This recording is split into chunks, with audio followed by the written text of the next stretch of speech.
Hello friends, today I am going to solve your biggest problem which often you feel whenever you are intermediate or whenever you passed out intermediate even though you feel such problem.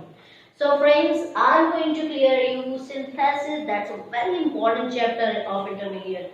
So friends, if you are interested, if you are ready to study, let you open your notebook, have a pen and start with me. That will be quite easy, which always is tough for you. So friends, synthesis means combination. What I have written over here, you can go through here. Synthesis means combination.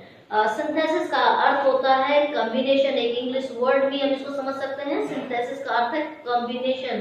Combination से हम ऐसे समझ सकते हैं जैसे suppose you have been decorated your house, your room. आपने अपना room, अपना घर डेकोरेट कर रखा है और उसमें कर्टन लगाना है, आपको पर्दा लगाना है. You just feel that which colour will matches with its wall और means it's background.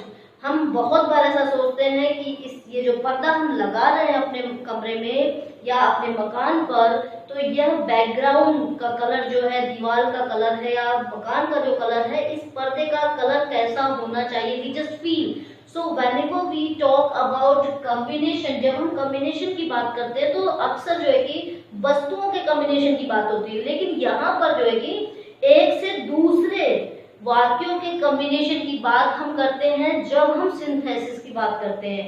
Whenever we talk about synthesis, we just talk about one or more than one sentence which is combination, which has its combination between each other.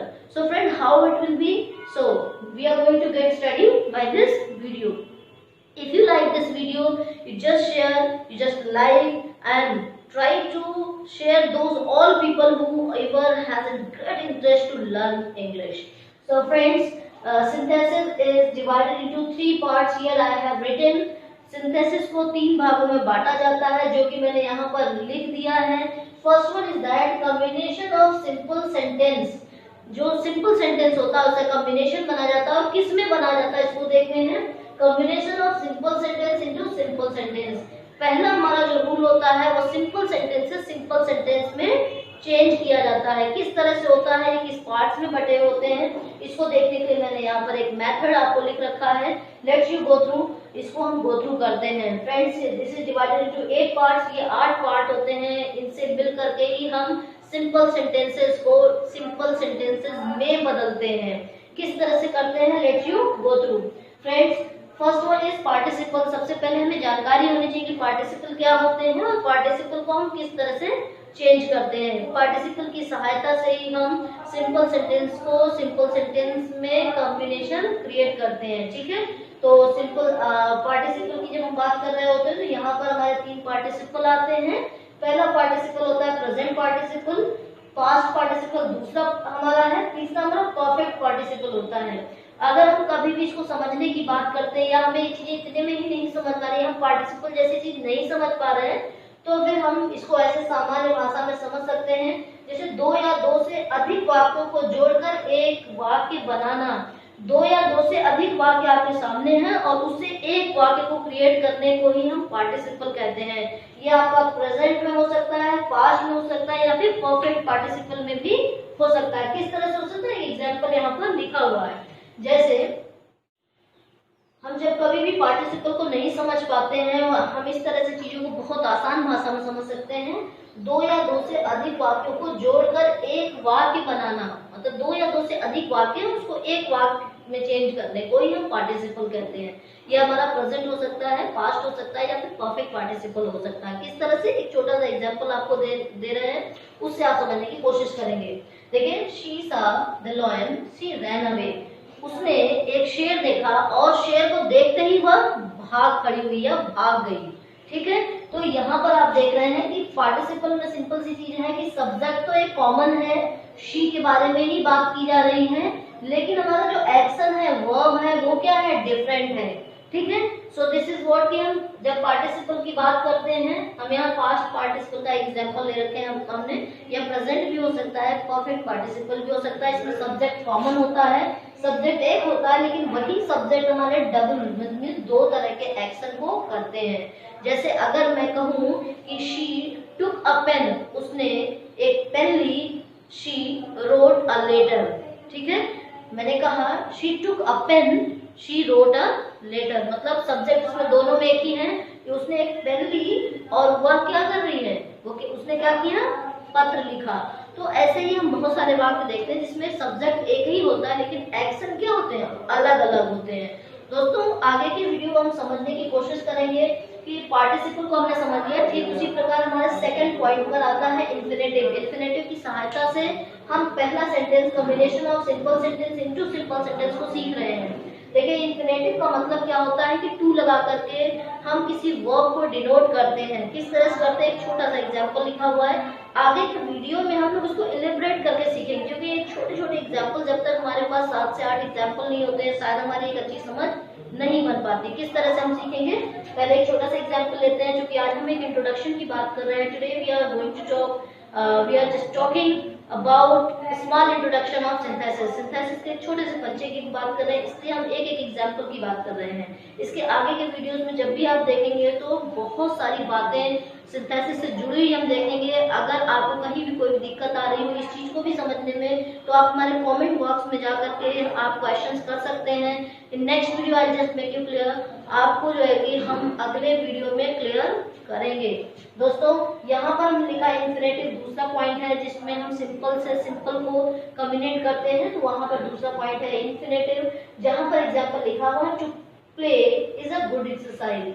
खेलना एक अच्छी exercise है, अच्छा व्यायाम है। ठीक है, तो हमने देखा कि वर्ब के पहले क्या लग गया है, टू। ऐसा नहीं है कि वर्ब के पहले टू लगना या यहीं से हम सेंटेंस को स्टार्ट करें तभी इन्फिनेटिव होता है।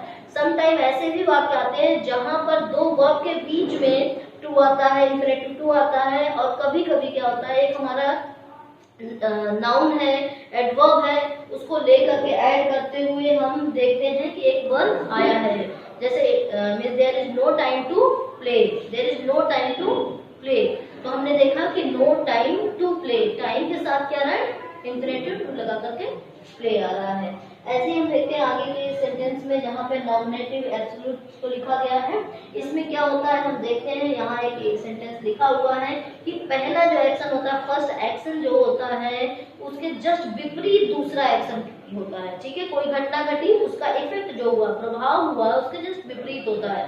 किस तरह होता है, देखिए यहाँ एग्जाम्पल लिखा हुआ है, द सन रोज मीन्स सूर्य उगा, द फॉग डिसअपियर्ड, जैसे ही सूर्य उगता है वैसे ही जो कोहरा है, जो कुहासा है, वो क्या होता है, डिसअपियर्ड हो जाता है, मतलब गायब हो जाता है। आपने देखा कि सूर्य के उगते ही जो एक्शन हो रहा है, मतलब सूर्य उगा, रोशनी हुई, गर्मी हुई, उसी जस्ट विपरीत एक्शन क्या हुआ कि जो ठंडक थी, जो फॉग था, कुहासा था, वो सारा का सारा क्या हुआ, गायब हो गया। तो दोस्तों आप यहाँ देख सकते हैं कि एक एक्शन जो है कि जो हो रहा है उसके जस्ट विपरीत जो है कि दूसरा एक्शन हो रहा है। एक चीज आ रही है तो दूसरी चीज वहां से गायब हो जा रही है। तो हम नॉमिनेटिव एब्सोल्यूट्स के बारे में जब अगला पॉइंट है हमारा नाउन फ्रेज प्रीपोजिशन के साथ जीरेंड को ऐड करना। जैसे कि एग्जांपल है reading is a good habit, means पढ़ना अच्छी आदत होती है।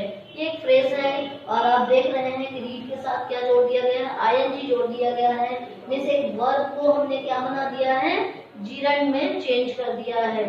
तो अगले हम देखते हैं आगे के वर्ब एंड एडवर्बियल फ्रेज को किस प्रकार से हम सिंथेसिस में इस्तेमाल करते हैं। जैसे यहाँ पहला शब्द लिखा हुआ है केयरफुली, इसी को जब हम सिंथेसिस में इस्तेमाल करते हैं या नेक्स्ट सिंपल सेंटेंस सिंथेसिस का बनाते हैं तो हम उसे जो है कि विद केयर कह देते हैं।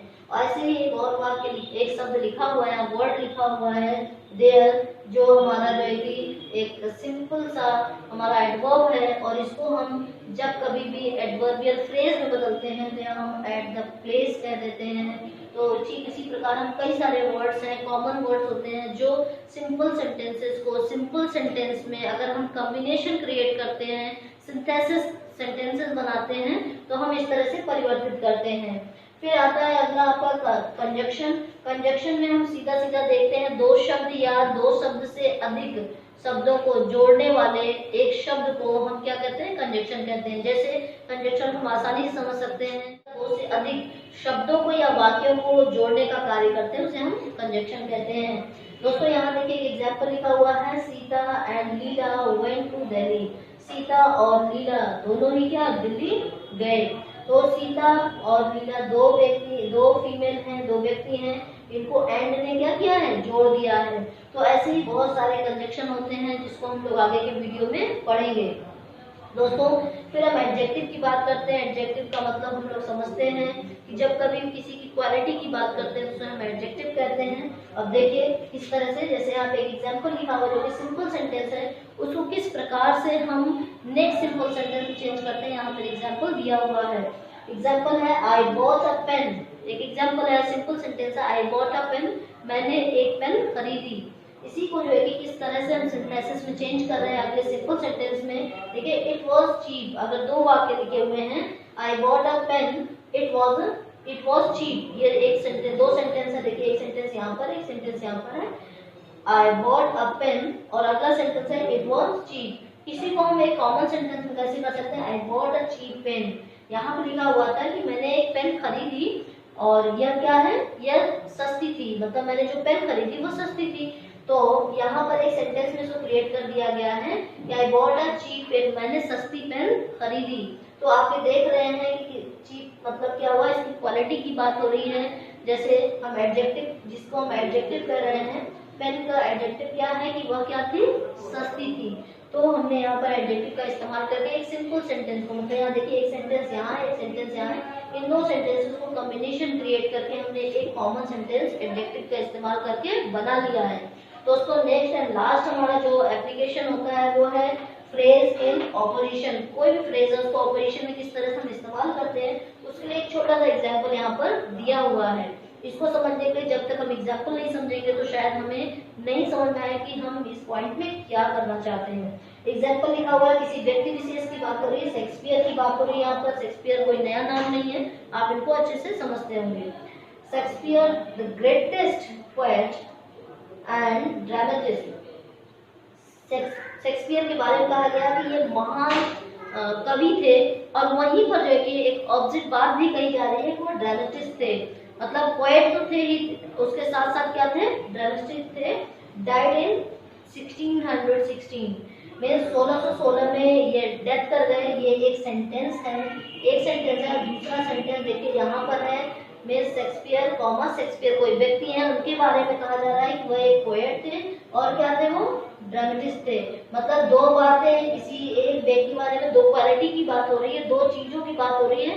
ड्रामेटिस्ट होना और पोएट होना दोनों विपरीत चीजें हैं, और दोनों जो है कि क्वालिटी किसी एक कॉमन व्यक्ति में है, in a common person. And now the next sentence is he died, उसके बारे में बात की जा रही है कि ये 1616 में डेथ कर गए। तो हम इसकी बात नहीं कर रहे हैं क्योंकि हमने बात की है पहले एक सिंपल सेंटेंस को सिंपल सेंटेंस में कॉम्बिनेशन क्रिएट करने के लिए हम दो या दो से अधिक वाक्यों का इस्तेमाल करते हैं, ठीक है। तो उसी तरह से यहाँ पर एक सेंटेंस यहाँ पर है, एक सेंटेंस ये है। ये दोनों बातें कहीं किसके बारे में जा रही है, कॉमन सब्जेक्ट के बारे में कही जा रही है, वो है शेक्सपियर। शेक्सपियर के बारे में ही कहा जा रहा है, वो पोएट भी थे और उन्हें ड्रामेटिस्ट भी बताया जा रहा है, ये आपका फ्रेज है। और दूसरी तरफ कहा जा रहा है कि डाइड इन 1616। तो दोस्तों ये हमारा वीडियो है जिसके माध्यम से मैंने आपको बताया कि कभी भी पहला सेंटेंस जब सिंपल सेंटेंस की हम बात कर रहे होते हैं, सिंथेसिस में बात कर रहे होते हैं, तो वह हमेशा सिंपल सेंटेंस में चेंज होता है। पहला सेंटेंस मैंने आपको क्लियर किया, इसमें कहीं भी कोई दिक्कत है तो आप कमेंट बॉक्स से क्वेश्चन कर सकते हैं, आप फ्री हैं। इसके बाद भी इसको हम थोड़ा डिलिब्रेट करके एक एक पॉइंट को हम प्रैक्टिस करेंगे आगे के वीडियो में। दूसरे नंबर पे हमारा आता है combination of simple sentence in compound sentence. हम आगे बात कर रहे हैं कि जब कभी भी हम सिंथेसिस की बात करते हैं तो हमने बताया कि तीन पार्ट से मिलकर बने होते हैं।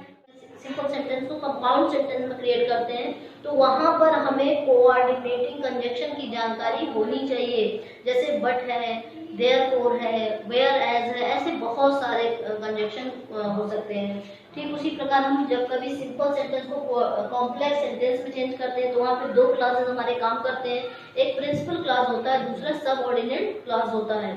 सबऑर्डिनेट क्लास और प्रिंसिपल क्लास को जानने के लिए हमें नाउन क्लास, एडजेक्टिव क्लास, इन सब की जानकारी होनी जरूरी है। तो दोस्तों अगर आपको ये वीडियो पसंद आया हो तो आप इसे लाइक शेयर जरूर करें।